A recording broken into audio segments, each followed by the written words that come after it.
Apple 1, Apple 2, Apple 3 और लीसा नाम से एक साथ 4 कंप्यूटर लॉन्च किए, लेकिन इनमें से कोई भी कंप्यूटर इतना सक्सेस नहीं हुआ और यहीं वो फेल हो गए।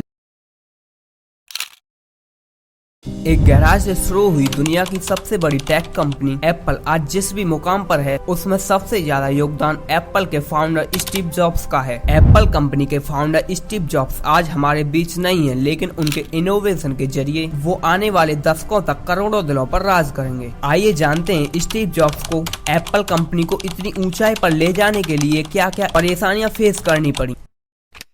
स्टीव जॉब्स की लाइफ नॉर्मल लोगों से बिल्कुल ही डिफरेंट थी। बात स्टार्ट होती है 24/5/1955 जिस दिन कैलिफोर्निया में स्टीव जॉब्स का जन्म हुआ था। और जब उनका जन्म हुआ था तो उनकी माँ अनमैरिड फेज में थी और उनकी माँ ने स्टीव जॉब्स को अनमैरिड फेज में ही जन्म दे दिया था। और अनमैरिड होने से उनके माता पिता ने स्टीव जॉब्स को एक कपल को गोद दे दिया था और उनके एडॉप्टिव फादर और एडॉप्टिव मदर का नाम पॉल जॉब्स और क्लारा थी। वहीं पॉल जॉब्स एक मैकेनिक थे और क्लारा एक अकाउंटेंट थी। स्टीव जॉब्स ने स्टार्टेड एजुकेशन अच्छे से कंप्लीट करके कॉलेज में एडमिशन लिया और कॉलेज बीच में ही ड्रॉप कर दिया। इसी के चलते स्टीव जॉब्स के एडॉप्टिव पेरेंट्स की फाइनेंशियल कंडीशन इतनी अच्छी नहीं थी। वह सिर्फ $20 के अपार्टमेंट में रहा करते थे और कॉलेज ड्रॉप करने से पहले स्टीव जॉब्स एक एनिमल लैब में टेक्निकल काम भी किया करते थे, जिससे उन्हें कुछ पैसे मिल जाते थे और उन्हीं पैसों में से कुछ पैसे जोड़ कर भारत नीम करौली बाबा से मिलने के लिए इकट्ठे कर लिए। लेकिन जब वह भारत पहुँचे तो नीम करौली बाबा तब तक गुजर चुके थे। इसके बाद उन्होंने 7-8 महीने इंडिया में बिताए। असल में उनका इंडिया आना मानसिक शांति का एहसास करना और नीम करौली बाबा से मिलना था। और इंडिया में 7-8 महीने गुजारने के बाद वापस वह अमेरिका चले गए, पर इस बार वह अलग स्टीव जॉब्स बनकर अमेरिका गए थे। स्टीव जॉब्स और स्टीव वॉजनिएक आपस में बहुत गहरे दोस्त थे और इन दोनों की सोच बिल्कुल एक जैसी थी और इन दोनों को इलेक्ट्रॉनिक की अच्छी जानकारी भी थी, जिसके चलते तभी इन दोनों ने आपस में मिलकर काम करने का फैसला लिया। स्टीव जॉब्स के फादर का एक गैराज भी था। स्टीव जॉब्स और उसके दोस्त वॉजनिएक ने मिलकर गैराज में ही एक प्रोजेक्ट बनाया और वो प्रोजेक्ट कुछ ऐसा था जिससे लॉन्ग डिस्टेंस पर बैठे किसी भी व्यक्ति से बात करना पॉसिबल था। और इस प्रोजेक्ट का नाम उन्होंने ब्लू बॉक्स रखा और बदकिस्मती से इस ब्लू बॉक्स को एक चोर ने चोरी कर लिया। लेकिन इन दोनों की पार्टनरशिप यहाँ से चल निकली, जिसके बाद 1976 में एप्पल कंपनी की शुरुआत हुई। शुरू में इन दोनों के अलावा तीसरे पार्टनर रॉन थे, जो कुछ टाइम बाद ही एप्पल कंपनी से अलग हो गए। उस टाइम में कंप्यूटर का आकार इतना बड़ा था कि वो एक कमरे के बराबर था, इसीलिए एप्पल कंपनी का सिर्फ एक ही मोटिव था कि वो छोटे कंप्यूटर बनाए। वहीं से एप्पल कंपनी ने एप्पल 1, एप्पल 2, एप्पल 3 और लीसा नाम से एक साथ 4 कंप्यूटर लॉन्च किए, लेकिन इनमें से कोई भी कंप्यूटर इतना सक्सेस नहीं हुआ और यहीं वो फेल हो गए। लेकिन उन्होंने अभी तक हार नहीं मानी थी। तभी 24 जनवरी 1988 को एप्पल कंपनी ने एक मैकिंटोश नाम से एक प्रोडक्ट लॉन्च किया, जो कि मार्केट में खूब पसंद किया गया। 1976 में एप्पल कंपनी एक गैराज से शुरू हुई थी, जो कि 1984 तक एक प्रतिष्ठित कंपनी बन चुकी थी। स्टीव जॉब्स अपने फॉर्मूले को कभी नहीं छुपाते थे, जिसका फायदा अदर कंपनीज ने बहुत उठाया। उसी मॉड्यूल को अपनाकर अदर कंपनीज भी कंप्यूटर बनाकर सस्ते में बेचने लगी, जिससे एप्पल की मार्केट बहुत कम होने लगी, जिसका जिम्मेदार स्टीव जॉब्स को मानकर उनके ऊपर जॉब छोड़ने का दबाव बनाया गया। जिसके बाद उन्हें 17 सितंबर 1985 को अपनी जॉब से इस्तीफा देना पड़ा। स्टीव जॉब के बाहर निकलने के बाद स्टीव जॉब्स ने अपने आप पर रिग्रेट फील नहीं किया, बल्कि उन्होंने नेक्स्ट कंप्यूटर को अपना प्रोजेक्ट मानकर उस पर काम स्टार्ट कर दिया। स्टार्टिंग में ये कंपनी भी एप्पल कंपनी की तरह कंप्यूटर बनाती थी, लेकिन समय के साथ स्टीव जॉब्स को यह एहसास हुआ कि हार्डवेयर से ज्यादा मार्केट में सॉफ्टवेयर की मांग है। जिसके बाद स्टीव जॉब्स ने कंपनी को सॉफ्टवेयर कंपनी में ही बदल दिया और धीरे धीरे ग्राफिक कंपनी डिज्नी के साथ भी काम शुरू किया। ग्राफिक फिल्म की मांग को देखते हुए 1986 में स्टीव जॉब्स ने पिक्सार मूवी नाम की ग्राफिक कंपनी खरीद ली थी, जिसके बाद डिज्नी के साथ मिलकर काम भी शुरू किया गया। यह उनकी जिंदगी का सबसे बड़ा कदम था, क्योंकि यहाँ से उन्होंने कभी पीछे मुड़कर नहीं देखा। वहीं दूसरी ओर 1996 में एप्पल मुश्किल दौर से गुजर रहा था। तभी उन्हें एक बार फिर से स्टीव जॉब्स की याद आई। स्टीव जॉब्स की कंपनी सॉफ्टवेयर में अच्छा काम कर रही थी, इसलिए एप्पल ने उसे $427 मिलियन में खरीद लिया और स्टीव जॉब्स को एप्पल का CEO बनाया गया। और एप्पल का CEO बनते ही स्टीव जॉब्स ने नए नए इनोवेशन को बढ़ावा दिया और कुछ साल बाद ही स्टीव जॉब्स ने